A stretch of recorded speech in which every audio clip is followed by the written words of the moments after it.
Okay. How long have you been out here now? Been here since July 2005.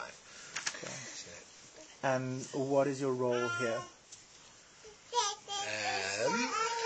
guess we have multiple roles. So technically our role is as employees of the hospital. Yeah. We both work at the hospital. I'm the clinical manager, and Taryn basically heads up the pediatric side of things. We're both generalist doctors. Okay. But yeah, so we get to do a bit of everything. Okay. But beyond that, our calling, we're here out of a sense of calling, really, to do rural medicine, but also to really help develop a community. And we've together with our friends in the Maurice have set up an NGO called the Jabulani Rural Health Foundation, which is really the vehicle for us to do some of that development. Yeah. So we kind of run that as well. And the NGO is focused on supporting the hospital, which is quite a key need because although the government, it's a government hospital, government funded, but there's lots of stuff that they're just not able to do. The budget isn't adequate. Okay. So we support the hospital in various ways and support healthcare in various ways. And then we're also quite keen to try and do more support in the education side of things. Okay. Nutrition, HIV, although that's mostly healthcare. And just general kind of advocacy in time. Okay. More recently, also we met Roger, he and Karen Karen's our chief physio. Yeah. And Roger's got a passion Yeah, I'm for here this morning. community-based tourism, that kind of thing. So that's really another area we're likely to expand into. Okay. They're also committed to being here in the long term. Okay. How big is the hospital? 140 beds. 140 beds. Mm-hmm. Okay. And, With almost 100% occupancy. okay. And outpatients, is that? See about.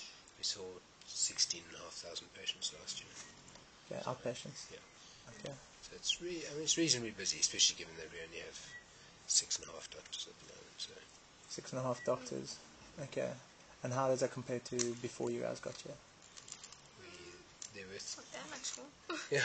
Well, the Double. big change is in the multidisciplinary team as a whole. Okay. There were 3 doctors who were, 2 of them were ComServe and 1 of them was just the year after ComServe, so they were all 3 Yeah. and so now we've got a more experienced team. Yeah. 6.5 excludes Sally, who's recently resigned, but is hopefully going to be able to work part-time Yeah. once admin Takes flight. side of it is sorted out, which is a bit complicated. But there were no other health professionals. Right.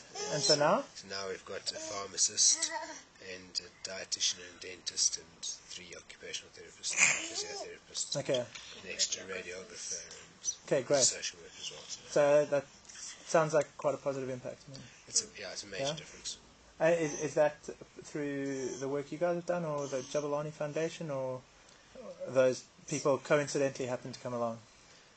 I think the fact that we're here long term and that there's now a bit of a core team around us has attracted a lot of people because Okay. people want to go to somewhere where it's stable, Right. where they know there's support and stuff. So it's not necessarily people we've recruited, but people have gone on our website and they've seen, that's a good place to go. Okay. So when you say you're here long term, what are we talking? We built a house on land we don't own. Okay. So we plan on being here for, we say 20 years. Eh? Okay. And you're allowed to live in the house as long as you're here? Yeah. Sounds like a good deal. Yeah. Okay, that's cool. And if our kids decide to take over from us, then they can stay here too. They're allowed to stay in the house? Yeah. Really? That's great. Okay. Sure. And what about the community here? How large is the community that the hospital serves? The population of the hospital serves 140,000. Okay. But it's, the demarcation boundaries are all a bit complicated, and Right. the geopolitics is always. But does everyone know where they're supposed to go? Yeah, they do pretty much. People on the boundaries don't always go where they're supposed to go, because, like, functionally, for example, taxi routes come here, right. Whereas from parts that don't belong to us, right. but parts that do belong to us that are absolute miles away, the taxi routes go the other way. So it's difficult to know exactly how many people, but it's probably roughly 140,000. And approximately how widespread are those? I mean, I've noticed that the place is really densely populated. There are people everywhere. There are houses on every... We think it's about 1,000 square kilometres. 1,000 square kilometres. Which is quite big. It's about 100 by... Okay. 100 by 100. 30 by 30. 30 by 30. Okay. More. But it's funnel shaped. It's a funny shape. That's the challenge, that it's almost 100 kilometres long. All right. But, right here at the bottom, it's only really narrow. So... I mean, a lot of it's just the legacy of where the mission hospitals were built. Okay, right. Tended to be quite far from Mthatha, but then the people in between here and there, right, almost stuck in the middle. Okay. And what are the? I mean, there are a hell of a lot of people, and the roads don't seem particularly good. Generally, what are the challenges of the community out here? It's a desperately poor community. Nothing. Yeah. They live on grants. People in this community live on social grants, if they can get them. Okay. And many can't, because the social development side of things doesn't work so well, and they don't have IDs. Okay. Birth certificates. Okay. And the Eastern Cape Development Corporation said on their website a while ago that unemployment is 77%, but which is completely realistic, because if you're not employed by the hospital, or by some government institution in Mthatha, or by one of the few scattered shops or tourist facilities in the wall of Coffee Bay, then you're not employed. So, like Tara said, people live off grants. What about migrancy? Are there people away from these homes? There are quite a few. The men are mostly on the mines, so that is also the other form. Is that on the mines? Okay, Joburg. Included in that. Well, I think in definitions they don't live here the majority of their time, so they can't. Right. They count it somewhere else. That is really the finance that keeps this area going. I going. can say, but the people who benefit from some cash coming home from the mines. Yeah. It's not huge amounts though, and the reality is that pretty much one of the needs everything. There's no basic water and sanitation. Yeah. People collect water. We've done a couple of surveys just very locally, and 80% of people collect water from the river. Okay. 20% of people. Will that be on a daily basis? Almost daily. Almost daily, yeah. Okay. And for some of them, that's a decent trick. Yeah. They collect. They rely on firewood. Majority of the homes. Yeah. They don't have any sanitation. There's a growing population of outside toilets, but certainly not every homestead. Outside toilets. I mean, what are the options? Long drops.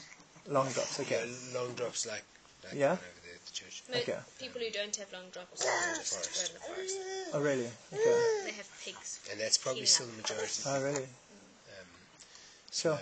That's a challenge. Education's a massive challenge. The schools are, in general, of poor quality. Yeah. And way oversubscribed in terms of pupil teacher numbers. No, that's all right. Yeah. They're kind of the educational outcomes in terms of literacy and number of people who can speak English and number of people who pass matric. Yeah. And those who pass, many of them don't have a great matric either. Anyway, so it's a real big challenge, education.